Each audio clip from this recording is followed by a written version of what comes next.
we are living through the greatest radicalisation of the elite class since the 1960s. And I think that Reform UK falls into this trap in particular of assuming that public opinion is always authoritative and should be bowed to and honoured rather than educated and directed. I don't think it's fair to look at a movement that's led by somebody who took an issue like Brexit, which nobody was remotely interested in this country, took that argument to 50 million people, convinced them that this was an issue they should care about, won that argument.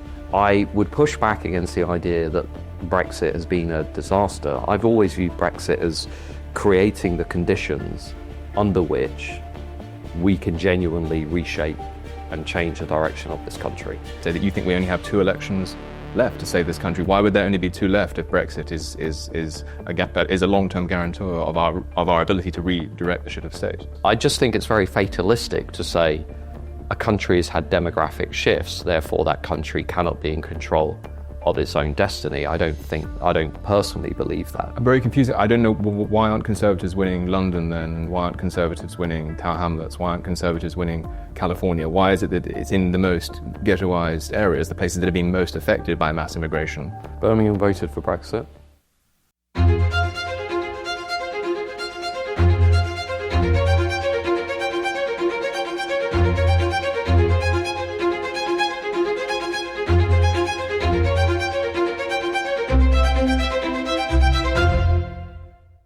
Populism is one of those buzzwords that is more often blurted out than defined with any care. If we are to believe sources like The Economist and The New York Times, populism is a lethal threat to democracy that must be strangled in its cradle. Ask the insurgents themselves, from Rassemblement National in France to the AfD in Germany, and they will tell you that populism is democracy in action. I think it is fair to say that my guest for the next hour, the political scientist Matt Goodwin, tends towards the second, more sympathetic view. He is one of the leading experts on national populism in the English-speaking world, as well as the man behind the very appropriately named Matt Goodwin Substack. Matt, welcome. Thanks for having me.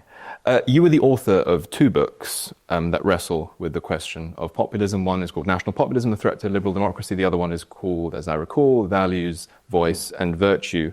I'm sure you'd agree that there's been a fairly organised attempt by what Rob Henderson would no doubt call the luxury belief class across the West, particularly in Europe, but also in the United States, to squash populism rather than engaging with it. As a member of the cognitive elite yourself, former academic, still an academic in spirit, I have no doubt. Has the reaction of the elites to populism surprised you in any way at all over the last 10 years or so? Well, I think it's a broad question. The first thing to say is that if you start with the academic study of populism, the academic literature on populism, we've really had that since the 1970s. And that is, you have to understand that much of our public discussion about populism is influenced by the academic study of populism. And that was predominantly filled with people on the left, often in some cases communists, ex-communists, who really went about viewing populism as right-wing extremists, as an extremist political force. And this literature became enormous. And what was interesting is that, hundreds of academics worked on right-wing populism, but very few worked on radical leftism. So when I came into the academy in the early 2000s, mid-2000s, I noticed this kind of glaring imbalance. But there was a view that essentially populist parties were extremists because they were anti-democracy, they rejected democracy, this was the argument by academics, and they were biologically racist in the sense that they were essentially white supremacist. Now, that did not match up with my understanding and analysis of what was happening in Western democracies, that we have seen an evolution of populist parties, whereby many of them, some of them originated in movements that believe that, but many of them actually are comfortable with democracy. They hold a different conception of democracy, one we can come and talk about, and they reject racism, but they would advocate an idea of kind of ethno-pluralism, that the dominant ethno-traditional majority has a right to defend its identity, history and culture, much like other groups around the world have a right to do that. So I kind of came into that literature really wanting to try and make the point that national populism was not an extremist political force. It comes from within democracy. There's a long history of national populism within democracy. But secondly, that many of the people voting for it also had some pretty good reasons to feel disillusioned with the political establishment. So that's really what we contributed to the literature. Now, since then, obviously, these parties have become even more successful, and I would argue my analysis has been validated.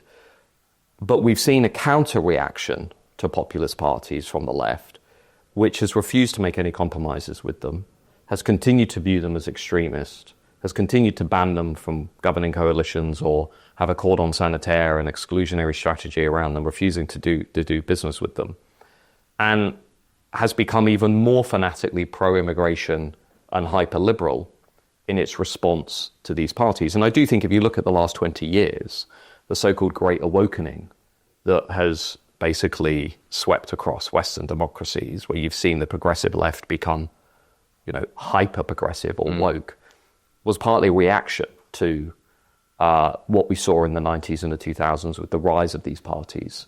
I'm old enough to remember that George Bush was often considered to be, a terrible right-wing populist, but also people like Jean-Marie Le Pen, Umberto Bossi in Italy, Jörg Haider in Austria. And so I think what we're seeing really are cycles of mobilization. And now today we're seeing really national populism reach even higher peaks because the left has managed this force so disastrously and has responded so poorly. It's interesting as well because what you call the sort of what did you call it? The cycle of how did you phrase it again? Sorry. Well, the cycle of sort of counter-revolution, which I view national populism as launching a counter-revolution, but the left has responded. So there's a sort of a mutual reinforcing radicalization that goes on. Just briefly on that, if I may, because this would be of interest to viewers. Sure. There was a writer in the early 1990s, an Italian scholar called Piero Ignazi, a very important academic. And he argued that the rise of populism in the West was what he called a silent counter-revolution. And he basically said, look, from the 50s and 60s onwards, the left has kind of imposed all of these views on ordinary voters, immigration, multiculturalism, sexual liberation, the breakdown of family, the permissive society. And what Ignazi argued, and remember this is 92, okay, so this is a long time ago.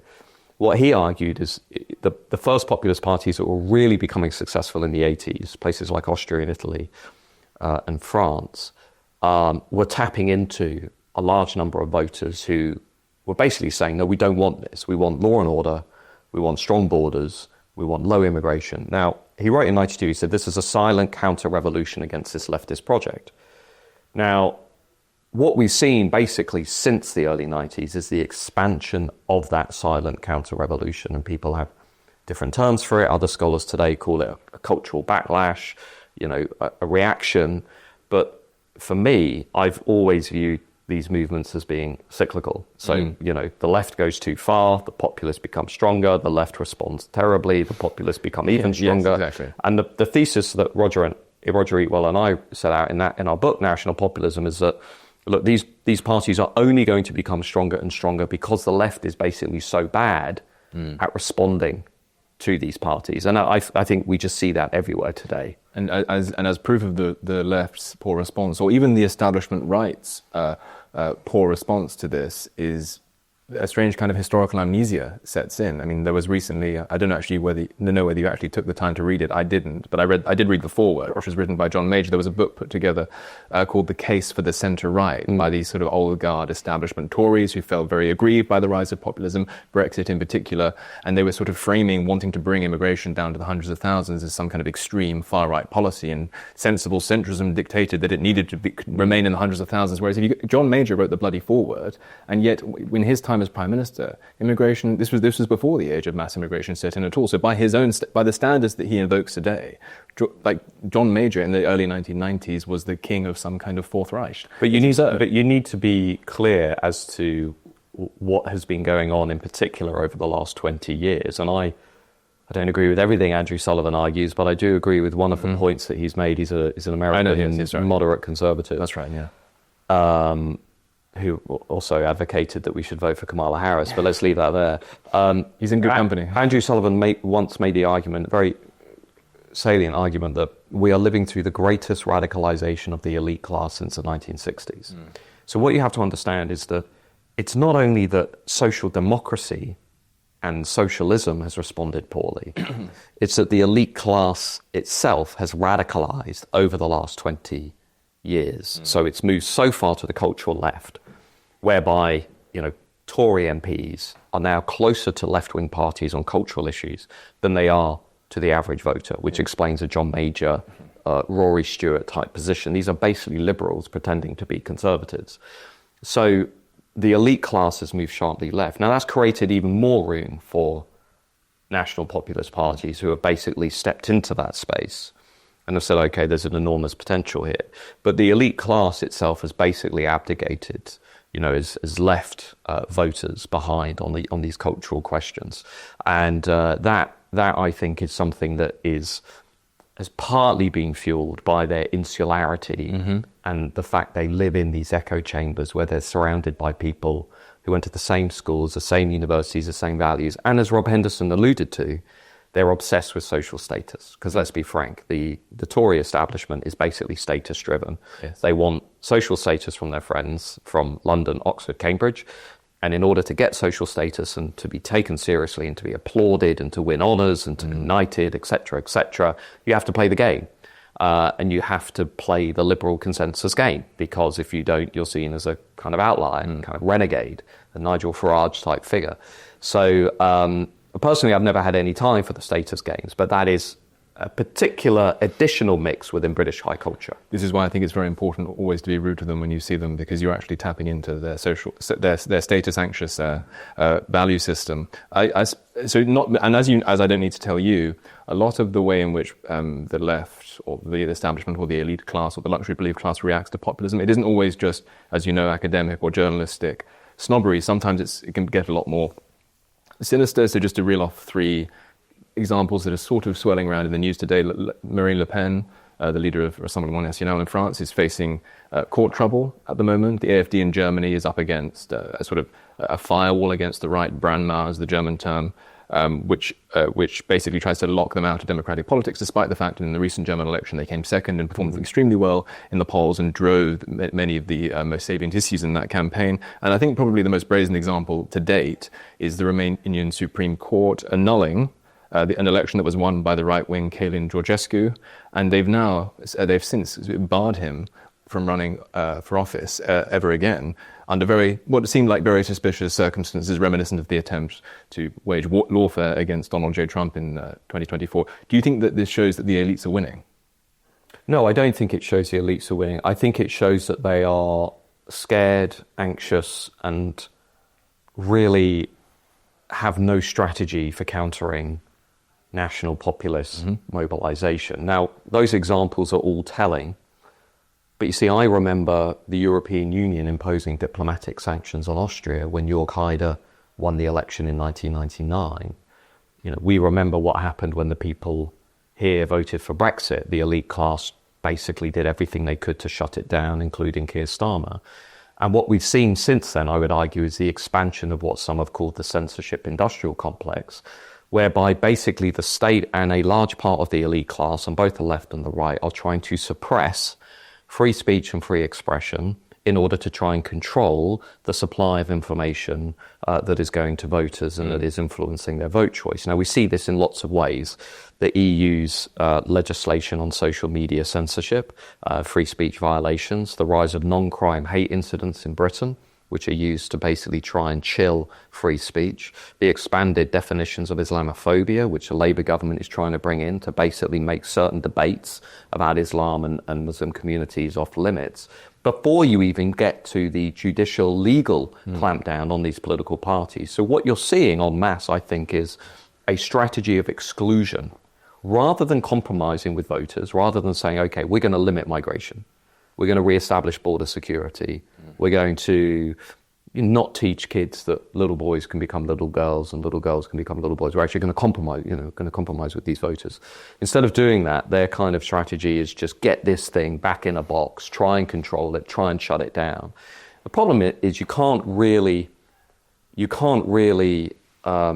manage democratic political parties like that And one of the most influential essays I read was an essay by a scholar called Margaret Canavan called The Two Faces of Populism.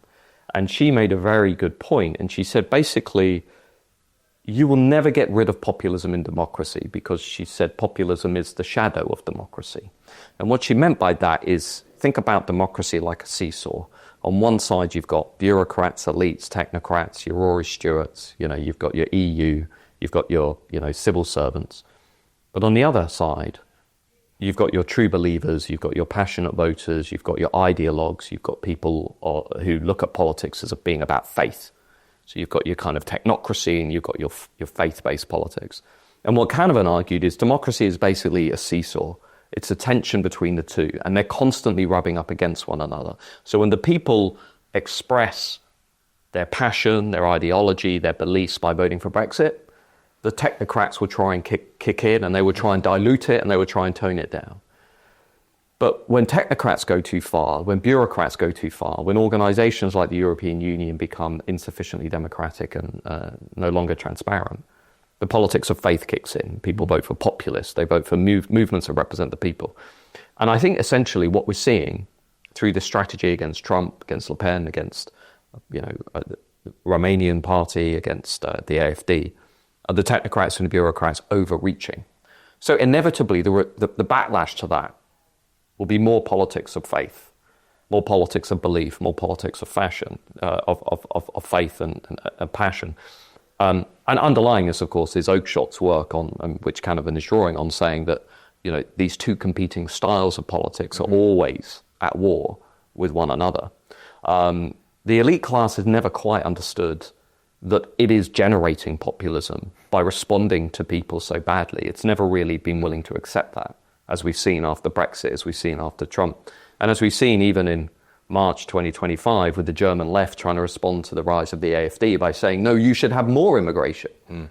We want more immigration. We don't want border controls. We don't want deportation. So this tension will carry on so long as people continue to respond so badly to the populist. So the technocrats have effectively rebranded oligarchy or technocracy as a form of democracy. So democracy in that, because they always talk about how they're defending our democracy, particularly in the United States and in Europe, despite the fact that they're a minority oligarchic class. Well, just briefly on that, what they hold, and we need to be clear about this, is they hold a different conception of democracy. That's what I'm getting to. So it's an elitist conception of democracy. Indeed. So the way I like to think about it is an elitist conception of democracy believes that power runs horizontally. So it runs from a group of elites in Washington to a group of elites in Brussels to a group of elites in Westminster to a group of elites in Davos.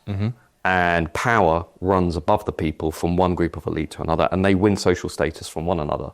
And they believe that the true source of power, authority, and legitimacy lies with the elite class. Populists, direct Democrats, believe that the most important relationship in politics is vertical, that power runs from the people, who are the true source of power, authority, and legitimacy, and power flows upwards to the people they elect to represent them on their behalf. So what I'm talking about here is the principle of popular sovereignty, direct democracy. And populists believe that that is the best way of organizing and managing nation states, that you fundamentally defer to the majority view on issues like migration, Brexit, borders. Now, if we lived in a direct democracy, you would not have mass uncontrolled immigration. You would not have broken borders. You would not have woke ideology. You would not have a London-centric economy. We don't live in a direct democracy. We live in an elitist conception of democracy, and that is why we have a radicalized minority of about 15%, 10 to 15%, the elite minority, imposing their political project on the silent majority, on the forgotten majority. So ultimately what I'm saying is we've got two competing visions of democracy playing out. This one, the populist conception, it's not anti-democratic. It's the original conception of democracy that goes back to ancient Greece. It's the original conception of democracy.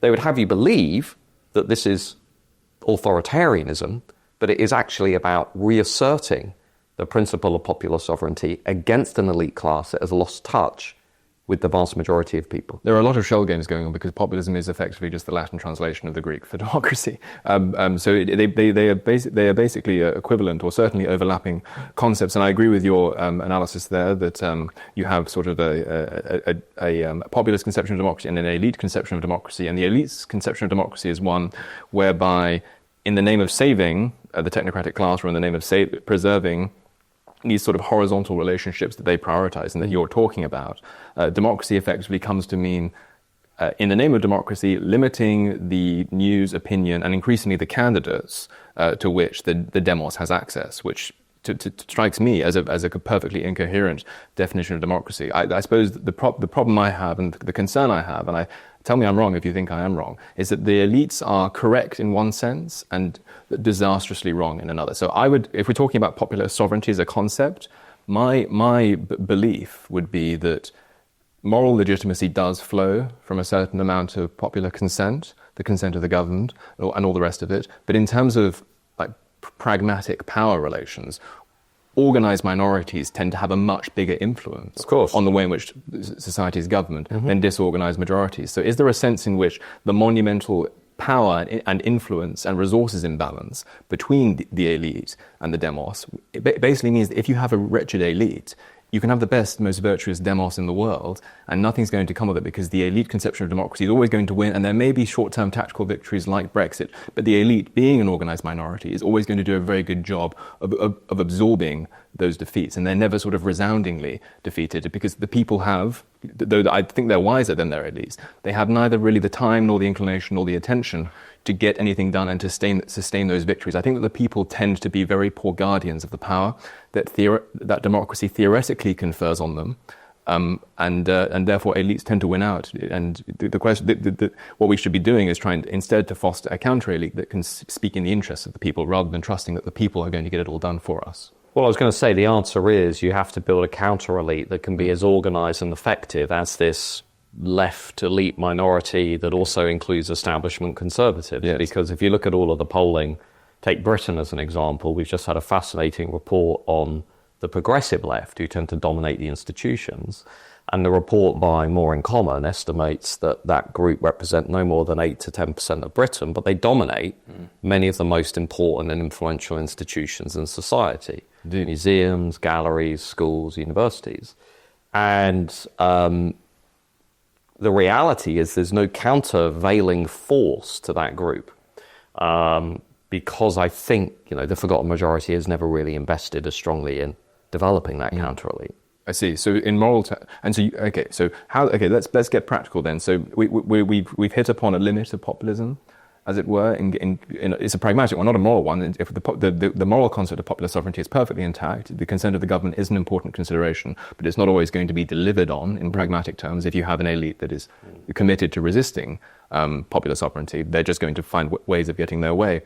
I suppose, maybe, again, tell me if you disagree with me, because you're the expert on this matter, not me. I would argue that the two populist movements in the Western world that have successfully converted populist energy into a practical plan for government are probably Viktor Orban in Hungary.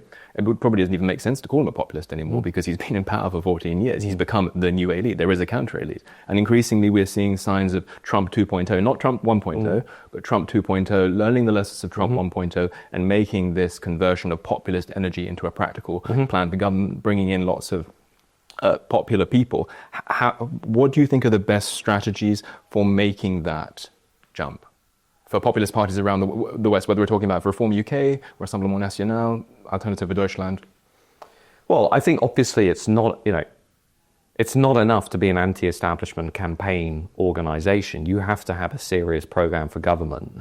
I think you also have to understand that there are second-order problems in Western democracies, and there are first-order problems. And second-order problems are mass immigration, broken borders, what we're teaching kids in schools. A first-order problem is the elite class within those societies who are allowing those policies to take place. So I think the movements that are serious are movements that understand the first-order problem is the state, it's the people who work in the state that need to reconfigure and reform the state and to create space for that counter-elite to emerge, or at least to radically diversify the range of beliefs and opinions that are within the institutions. And that means everything from the BBC to cultural institutions, to state government departments, to political parties.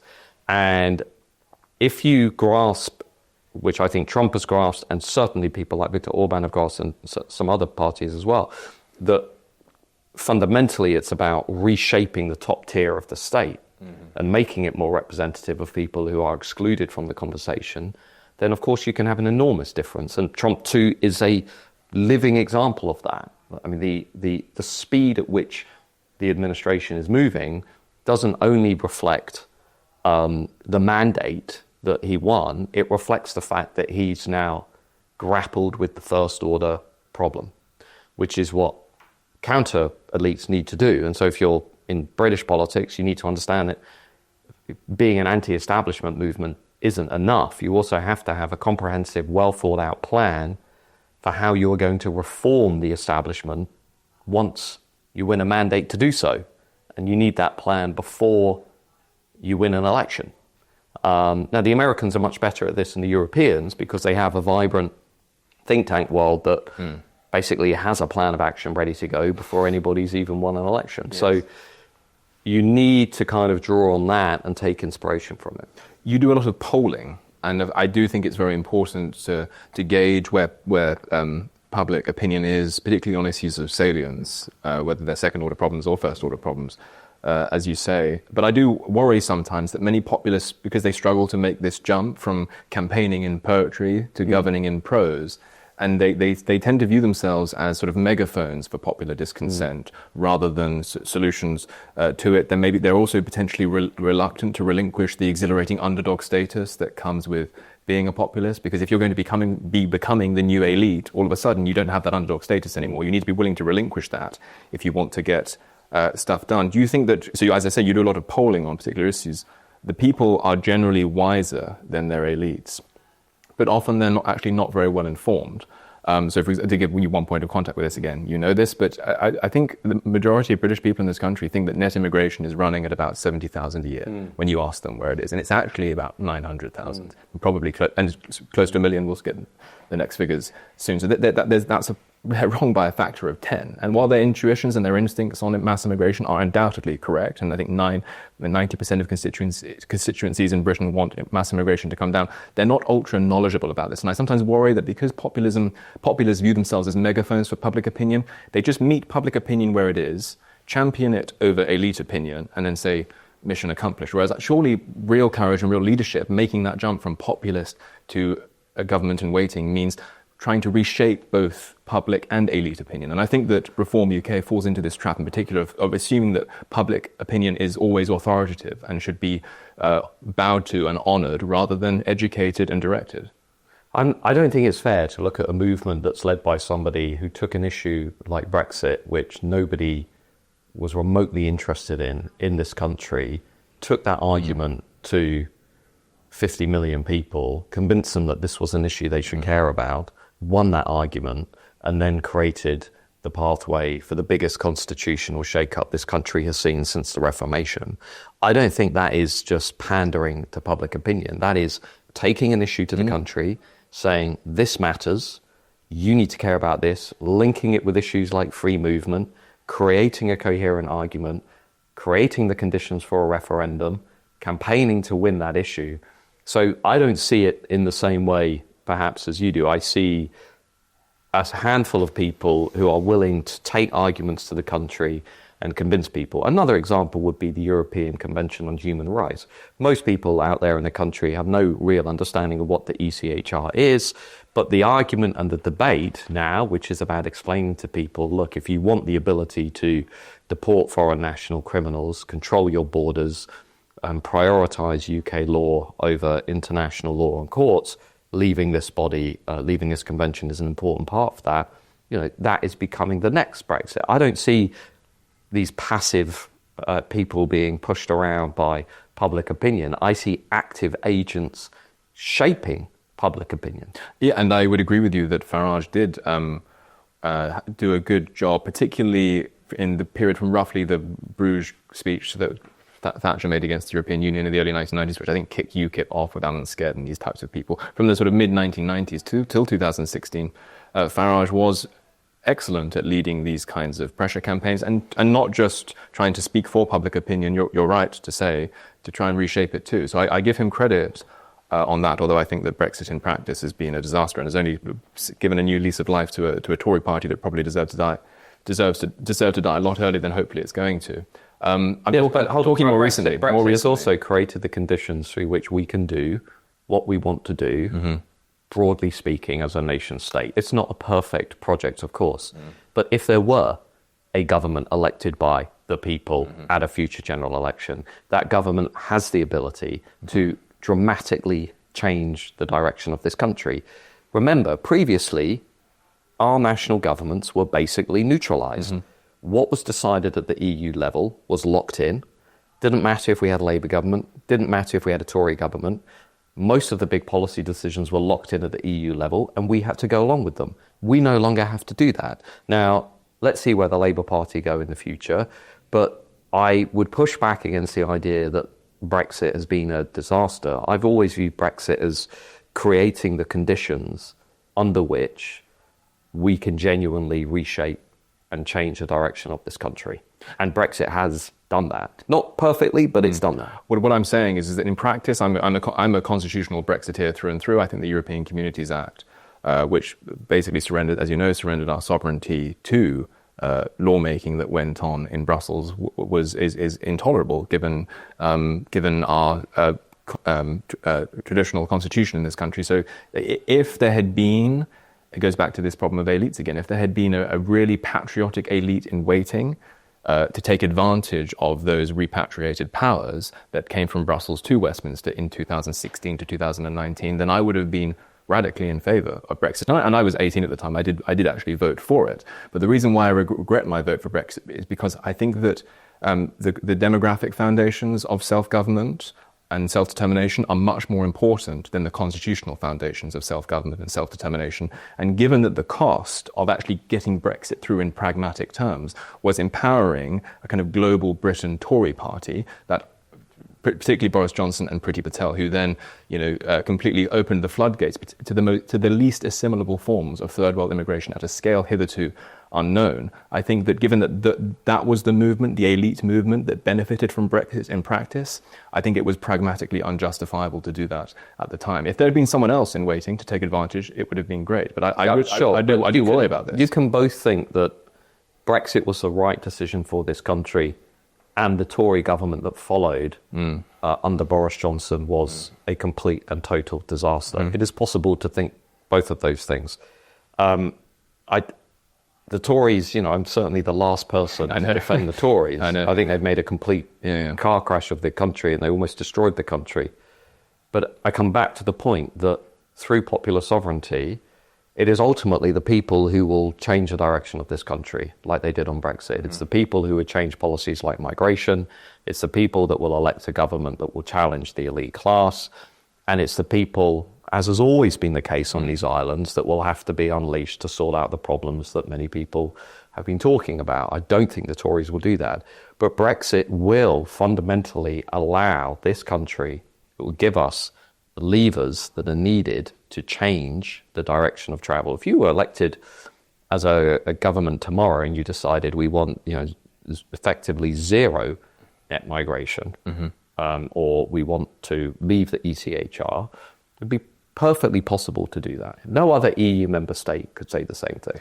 If Brexit is such a reliable guarantor of the long-term possibility of self-government, even if we don't have it quite yet, there's always the opportunity that we can redirect the ship of state because we now have control over the steering wheel, hypothetically, or the people hypothetically have control over the steering wheel. The problem I have with that is that if the demographic foundations of the country are changing, it's a different people who's going to be in charge of the steering wheel. And I even saw you recently, I think on X, Matt, say that you think we only have 2 elections left to save this country. Why would there only be 2 left if Brexit is a long-term guarantor of our ability to redirect the ship of state? It's a necessary but not sufficient condition of political revolution, of political change. You would have no chance at all of dramatically changing the direction of this country without having left the European Union. It just wouldn't have been possible.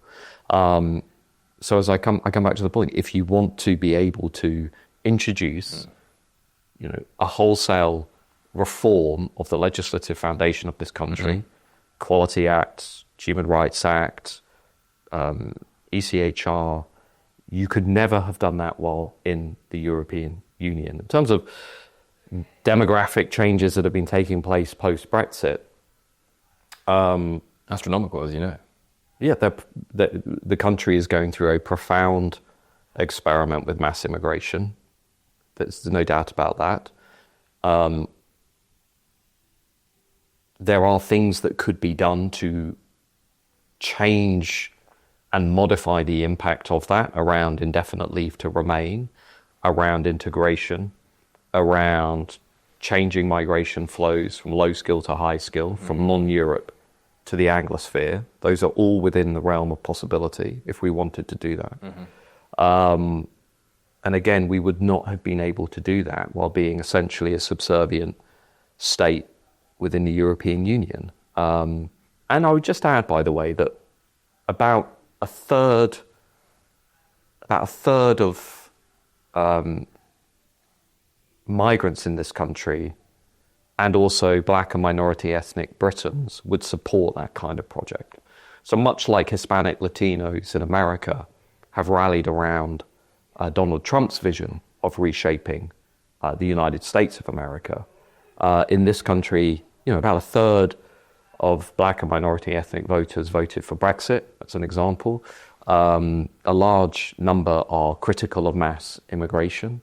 So I don't view it quite as final as you do. I think if we'd had this conversation in the 2000s, we would have been talking about Samuel Huntington's argument that Hispanic Latino migration was potentially the demographic cul-de-sac for the United States of America.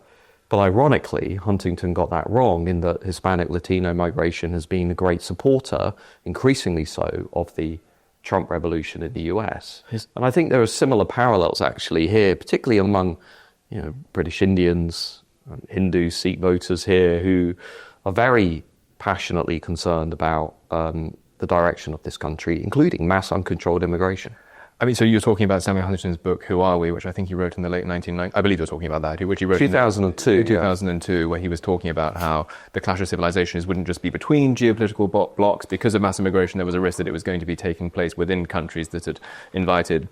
Well, that was a previous book. Who Are We was a book about national identity, which he argued that the core values of the sort of Anglo-Protestant majority were under threat through Hispanic Latino migration and what he called a denationalized elite, an elite class that basically didn't have any interest in the nation state. Just to be clear, I'm aware that the Clash of Civilizations came earlier, but what I see Who Are We as doing as a book is building on that thesis, where you're talking about how rather than wars being ideological, they're going to be ethnic and cultural and civilizational. That's obviously, as you know, the thesis of Clash of Civilizations. But I think Huntington's concern is Who Are We is that this is not just going to play out between competing geopolitical blocs, but within countries that have embraced mass immigration. We probably didn't have too much time to go into this. I do accept that Trump has made inroads, particularly with Latino men. I think he won 55% of the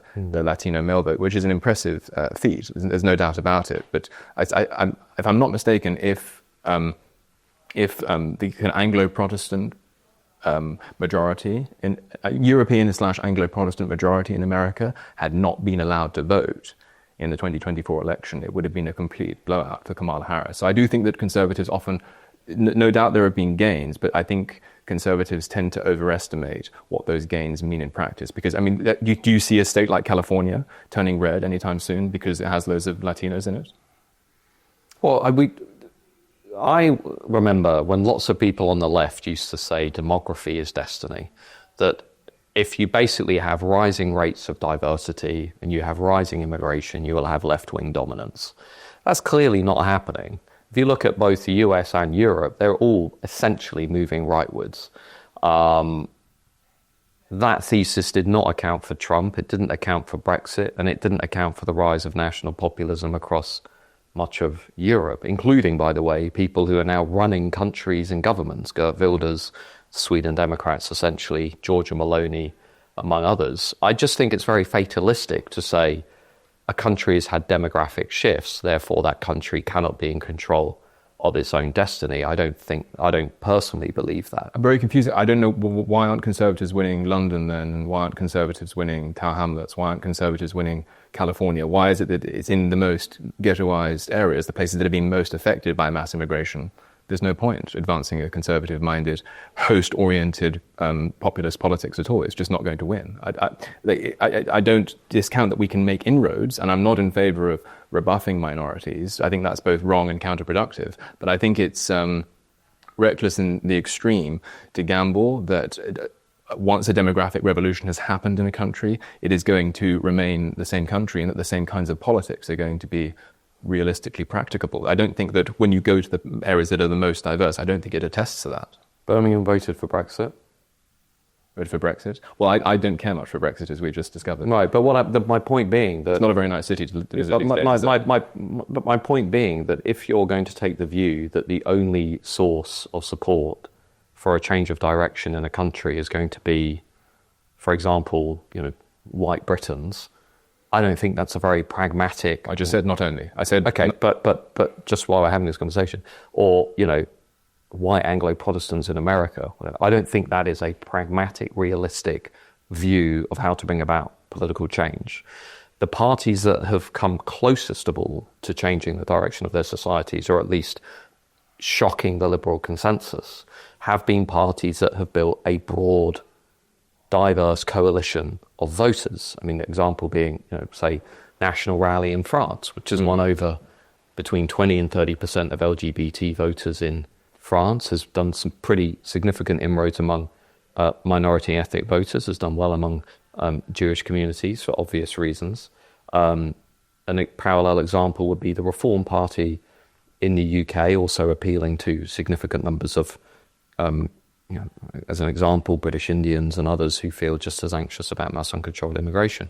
And so I just think the broad coalition for change, as Trump has shown, the realignment can be expanded. Now, liberals used to argue that the future of the realignment will only ever diminish because the groups that are voting for populism are going to diminish over time, meaning the kind of thesis around angry old white men. That was the argument that Barack Obama, Tony Blair, big Democrat pollsters, Stan Greenberg and others used to make. There was no future in counter-mobilization. You could just give up on it. It's not going to happen.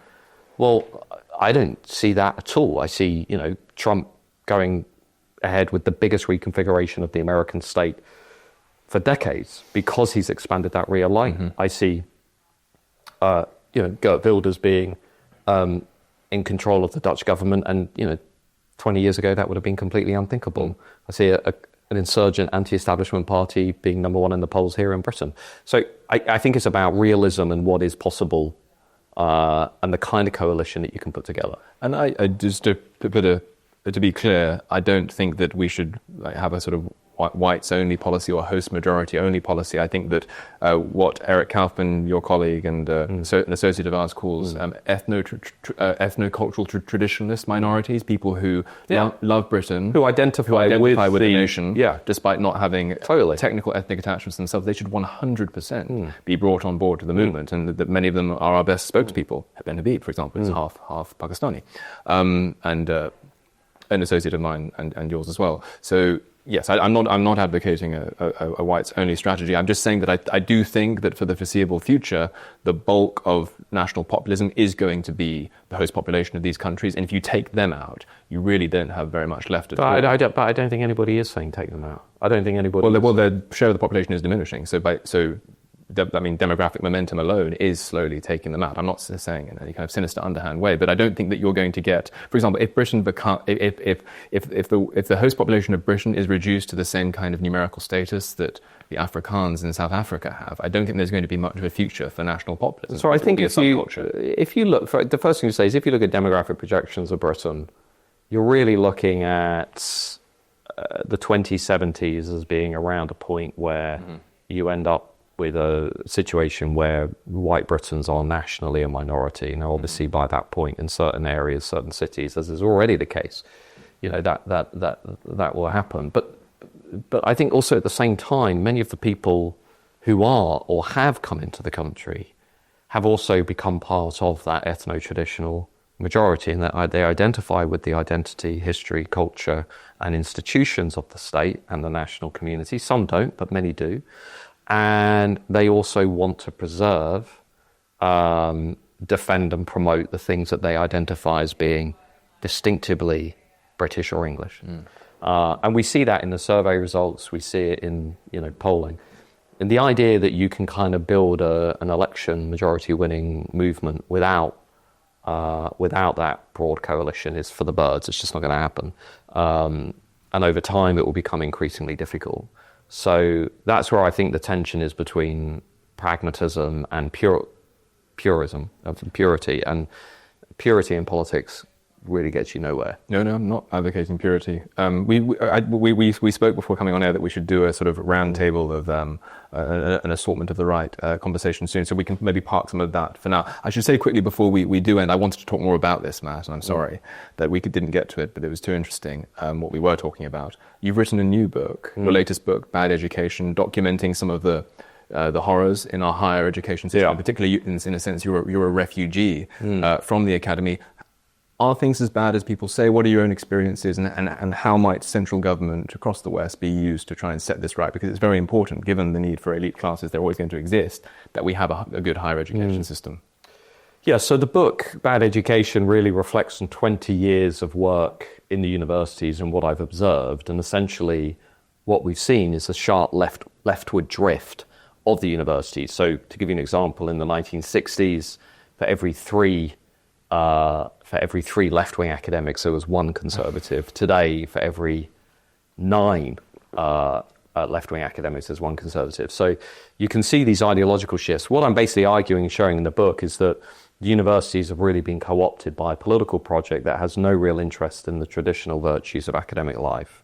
Free speech, scientific knowledge, exploring and pursuing truth through good faith debate. That those things have basically been undermined by this political project. And if we want to get serious about saving the universities, we really need to embrace the Chicago principles. We need to get back to basically forcing universities to sign up to a commitment to defend free speech and free expression. We need to push for a return to the Higher Education Free Speech Act here in Britain, which Keir Starmer and Bridget Phillipson, his education secretary, have neutralised. They've taken out the most effective part of that bill. And we need to get the universities to understand that they are here as politically neutral public sector taxpayer-funded institutions and not here to impose a radical political project top-down on everybody else.